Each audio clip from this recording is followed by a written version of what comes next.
Qadrli do'stlar, hozir laboratoriyadamiz, ya'ni Nigora opam, texnologimiz hozir attachento haqida to'liqroq ma'lumot beradilar. Ikki xil attachentamiz bor. Standart, mana bunaqa qumli varianti bor. Bu qumlini plyus tomonlari har xil fakturada ishlash oson, yangi ish boshlayotgan masterlar uchun ham juda qulay bo'ladi. Ishlayotganda mana masalan faktura beribsiz, qayerdadir masalan bo'sh joy qoldimi, bemalol to'ldirib ketib, boshqa hech qanaqa yig'ilib qolib, boshqa muammolar tug'dirmaydi. Tushunishim bo'yicha surilishi ham oson, ustuni uchun qulay. Ha, misol uchun uy egasiga ham yoqimli bo'ladi va ko'rishim bo'yicha qumma ham o'rta qum ekan. Ya'ni bu ayniqsa interyerlar uchun juda mos bo'ladi. Agar yirikroq qumlar so'ragan bo'lsa, u ham bor.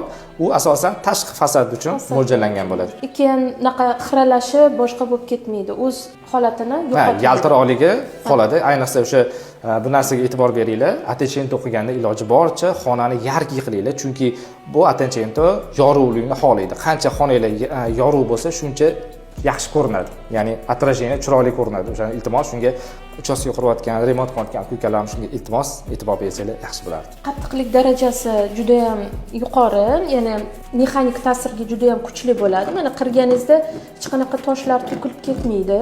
Bemalol yuvish va bemalol foydalanish mumkin. Bizani showroom kelsanglar, yana to'liqroq ma'lumot beramiz. Salomat bo'linglar.